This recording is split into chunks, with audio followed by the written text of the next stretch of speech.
Um, winter sa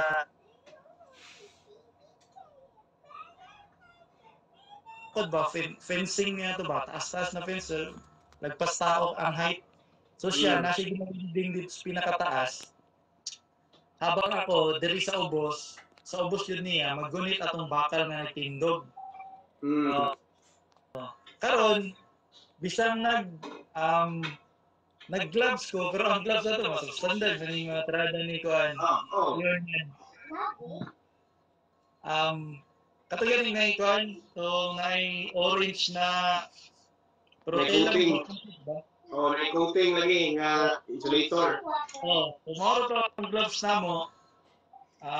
Nag-welding si Papa sa taas, ang tanang baga na sa welding. Full weld pa dito, dito mahulog sa akong kamot.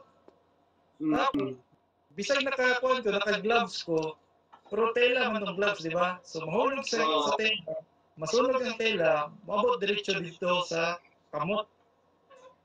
Nya kabalo na kaning Iron Man. So, dili ko mo reklamo kay siya ganit eh. Usan na yung mga gipagkagi, di ba, ang agihan sa kinabuhi, o magi siya ng reklamo. So, ano sa? Arte na kaya ka reklamo ka.